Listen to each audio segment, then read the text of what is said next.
and mouse in partnership.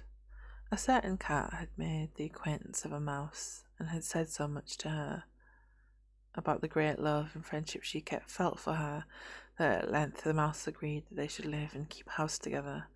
But we must make a provision for winter, or else we shall suffer from hunger, said the cat, and you, little mouse, cannot venture everywhere, or you will be caught up in a trap some day. The good advice was followed, and a pot of fat was bought, but they did not know where to put it.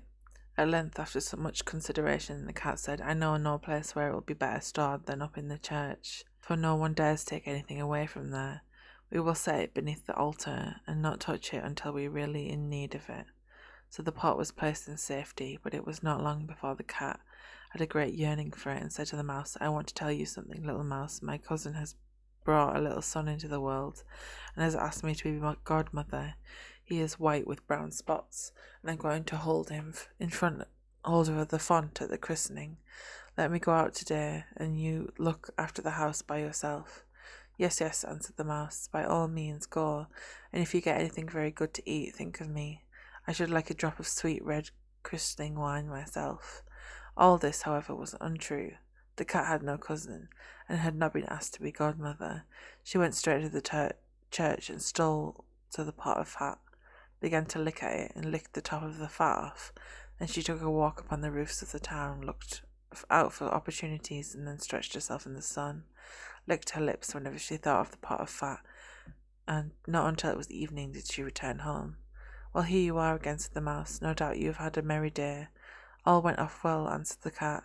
What name did they give the child? Top off, said the cat quite coolly. Top off, cried the mouse. That's a very odd and uncommon name. Is it a usual one in your family? What does that matter, said the cat. It is no worse than Crumb Stealer, as your godchildren are called. Before long the cat was seized by another fit of yearning. She said to the mouse, You must do me a favour, and once more manage the house for a day alone. I am again asked to be godmother, and as the child has a white ring around its neck, I cannot refuse. The good mouse consented, but the cat crept behind the town walls to the church and devoured half the pot of fat. Nothing ever seems so good as what one keeps to oneself, said she, and was quite satisfied with her day's work. When she went home, the mouse inquired, And what was the child christened? Half done, answered the cat. Half done? What are you saying? I've never heard that name in my life. I'll wager anything it's not in the calendar. The cat's mouth soon began to water for some more licking.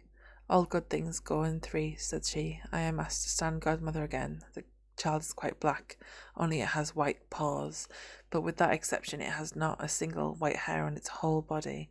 This only happens once every few years. You will let me go, won't you? Top off, half done, answered the mouse. They are such odd names, and they make me very thoughtful. You sit at home, said the cat, in your dark grey fur coat and long tail, and are filled with fancies. That's because you do not go out in the daytime. During the cat's absence, the mouse cleaned the house and put it in order, but the greedy cat's entirely emptied the pot of fat. When everything is eaten up, one has some peace, said she to herself, and well filled and fat, she did not return home till night. The mouse at once asked what name had been given to the third child. It will not please you more than the others, said the cat. He is called All Gone. All Gone, cried the mouse. That is the most suspicious name of all. I have never seen it in print. All Gone, what can that mean? And she shook her head and curled herself up and lay down to sleep. From this time forth, no one invited the cat to be godmother, but when the winter had come and there was no longer anything to be found outside, the mouse thought of their provision and said, Come, cat, we will go to our pot of fat, which we have stored up for ourselves. We shall enjoy that.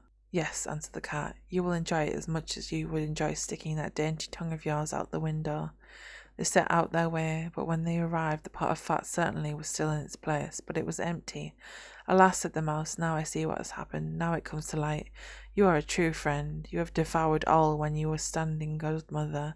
First top off, then half done, then— Will you hold your tongue, cried the cat. One word more and I will eat you too. All Gone was already on the poor mouse's lips. Scarcely had she spoken it before the cat sprang on her, seized her, and swallowed her down. Verily, that is the way of the world. So you said a cat eat a mouse that he was friends with.